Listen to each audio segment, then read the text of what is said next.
감사합니다.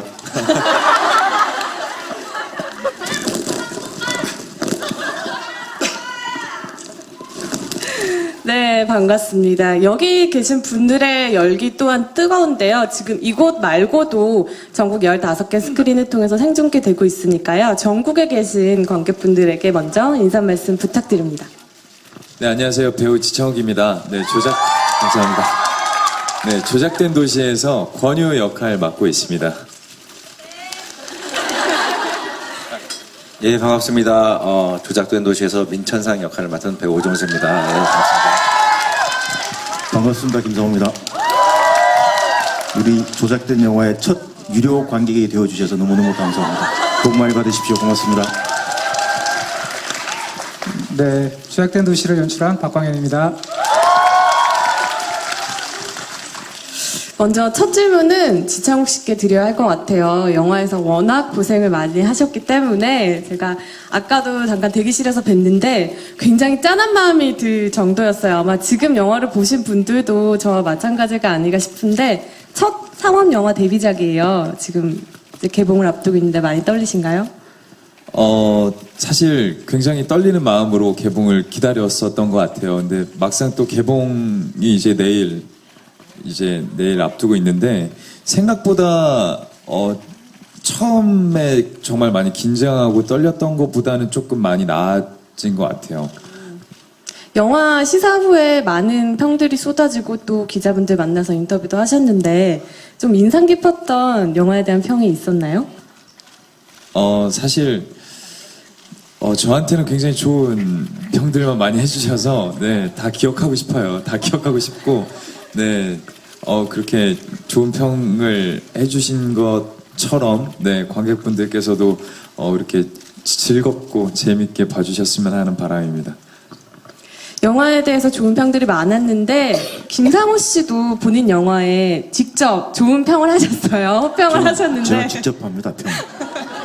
영화의 어떤 부분이 그렇게 좋으셨나요? 우리 영화가 끝나고 난 다음에 개봉할 때까지 시간이 좀 꽤 오래 걸렸었습니다. 물론 후반 작업의 중요성 보셔서 아시겠지만, 그렇게 길어지면 기대를 했다가 실망됐다가 기대를 했다가 실망됐다가 이제 반복하게 되거든요. 근데 저는 기자 시사 때 보고 정말 깜짝 놀랐습니다. 우리 감독님이 12년인가요, 감독님? 네, 12년 한 바퀴 돌 때까지 쉬셨는데 대단하신 분이십니다. 그 12년 세월이라는 걸 그냥 보내지 않으셨구나. 그리고 말씀하시기를 정말 이런 영화를 만들고 싶었다라고 말씀하시는데 정말 만들고 싶으셨구나라고 느꼈었습니다. 이렇게 빠르고 이렇게 치밀하게 만들어낼 줄은 정말 몰랐었습니다. 아주 매력이 철철 넘치는 영화라고 저는 평가합니다, 이 영화를.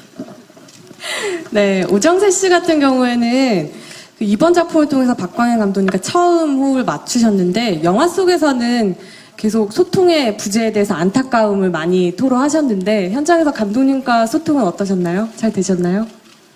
예, 지나치게 잘 됐었던 것 같습니다. 예. 감독님이 되게 작은 거를 질문을 해도 되게 크게 말씀을 해주시고, 그러니까 제가 그리지 못한 처음에는 이 시나리오를 보고서는 이렇게 재미있는데 과연 어떻게 그려질까에 대한 궁금증이 항상 있었었거든요. 근데 질문할 때마다 그거에 대한 정확하진 않지만 그림들을 많이 그려주셔가지고, 예, 저는 제 개인적으로 소통이 잘 됐었는데 아닌가요, 감독님? 저한테 공식 질문인가요? 비공식입니다. 사실은 처음에 제가 이제 이런 영화 만들 때 참 제가 악역을 참 못 그린다고 생각했어요. 막 쓰니까 뭔가 저는 착한 사람인 줄 알았죠. 근데 그러다가 제 안에 있는 좀 못된 구석들을 다 모아가지고 이렇게 막 인물을 하나 만들었는데 정세 씨가 거기에 되게 반응을 하시더라고요. 그래서 저는 되게 편했어요. 뭐 한마디 해도 되게 많이 알아듣고 대부분의 사람들은 잘 몰랐거든요. 예, 그런 면에서 아주 간단한 얘기에도 소통이 된다고 이렇게 감정적으로 좀 느꼈던 것 같습니다. 네. 두 분의 그런 원활한 소통 덕분에 저희는 이렇게 재밌는 영화를 만날 수 있었던 것 같아요. 감독님께서는 이전에 인터뷰들을 보니까 이 조작된 도시를 젊은 에너지가 들끓는 영화로 만들고 싶다고 하셨는데 그러기 위해서 가장 중점을 두셨던 부분은 무엇이었을까요? 사실은 이게 무슨 기술적인 면이나 또는 그 영화 만든 데에 집중하는 것보다는 젊은 사람들에 대한 그 애정, 연민의 감정 이런 게 훨씬 더 중요했다고 생각해요.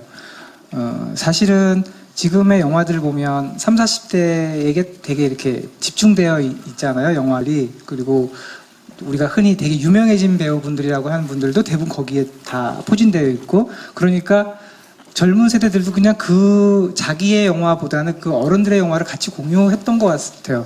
그러다 보니 더 에너지가 있고 더 순수해야 할 어떤 시기에 조금 더 사악하고 또 뭔가 인생의 쓴맛을 미리 알아버리는, 그래서 정말 솔직해야 할 순간에 좀 조심하게 되고 너무 젊었을 때부터 안전한 것을 중요하게 생각하는 그런 세대가 된다는 데 대한 안타까움이 좀 있었어요. 그래서 저는 이번 영화에서 그냥 마음 놓고 한번 질러도 되지 않을까? 그런 용기를 가져야 되지 않나라는 의미로 이제 젊은의 영화를 만들어야 된다고 생각했습니다. 네. 많은 분들에게 재미있는 위로가 되지 않았을까 싶어요. 지금 방금 여러분들께서도 영화를 보셨을 텐데 영화에 대한 이야기는 저희가 스틸을 보면서 조금 더 자세하게 나눠보도록 할게요. 첫 번째 스틸 부탁드립니다.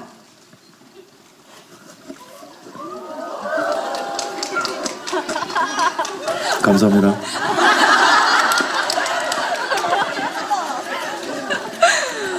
지금 영화 스틸은 뭐 PC방 속 모습도 있고 지창욱 씨 모습인데 영화에서 굉장히 억울하게 누명을 쓰고 살인범으로 몰리잖아요. 그러면서 굉장히 많은 액션들을 소화하게 되셨는데 워낙 액션을 그 전에 선보이셨기 때문에 많은 분들이 잘할 거다라는 기대가 있어서 그게 더 부담이 되지 않았을까 싶기도 한데 어떠셨나요? 글쎄요, 그것 때문에 부담된 건 없었던 것 같아요. 사실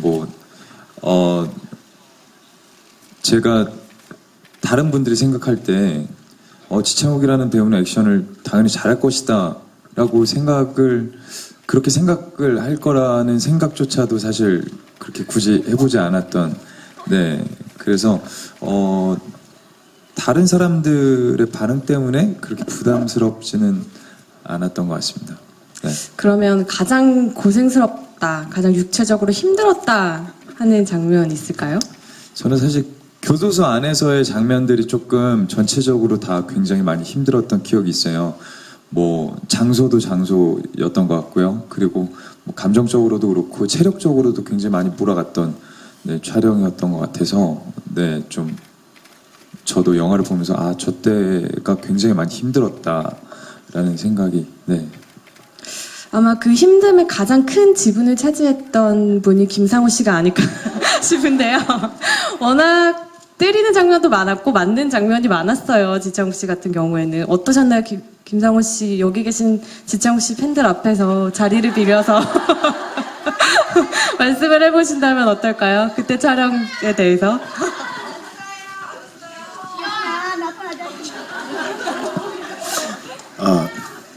재밌었습니다.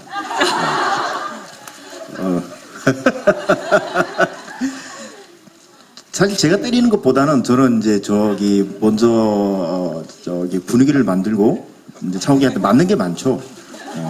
그래서 그 카타르시스를 주는 건데 재밌어요. 그렇게 제 맞는 게 이런 게 많은데 저는 이제 창욱이 아마 되게 힘들었을 거예요. 왜냐하면 그 안에서의 자기 에너지를 다 자기 스스로 발산을 하고 참았다가 폭발시키고 해야 되는 게 있어서 그 감옥 안에서 저는 그냥 외적으로 조금 제가 힘들었던 거는 우리가 강원도에서 찍었습니다. 감옥신을. 그 강원도 산이 되게 좋잖아요. 그 산 속에서 찍었는데 해가 빨리 떨어져요. 그래서 우리가 계획에 6시에 해가 떨어진다면은 그 산 속에는 4시 반쯤 되면 벌써 해가 뒤흔들 넘어가요. 그래서 그 조바심, 해 떨어지기 전에 빨리 찍어야 된다는 조바심, 그런 현장, 그런 것들이 좀 되게 그랬었고요. 창욱이는 사랑합니다, 저는 항상. 고맙습니다. 지창욱 씨도 이번에 굉장히 많이 맞으셨는데 흔히들 때리는 연기보다 맞는 연기가 더 어렵다고들 하는데 어떠셨나요? 좀 맞는 연기에 어떤 노하우가 좀 생기셨나요? 사실 노하우는 없는 것 같아요. 뭐 몸이 힘든 거야 그냥 견디는 게 제일 노하우인 것 같고요. 맞는 것보단 때리는 연기가 더 편합니다. 네. 네, 그럼 다음 스틸 보면서 얘기 계속 이어갈게요. 지금 이 반응만 들어도 이 캐릭터에 대한 느낌이 오는데요.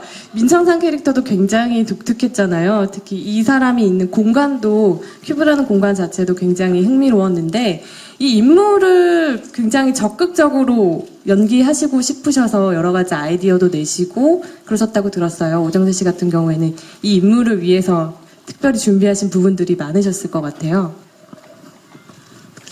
그러니까 저는 개인적으로는 약간 만화 같은 느낌의 시나리오였어서 캐릭터도 조금은 입체화시켰으면 좋겠다는 생각이 감독님한테 여러 가지를 제의를 했었어요.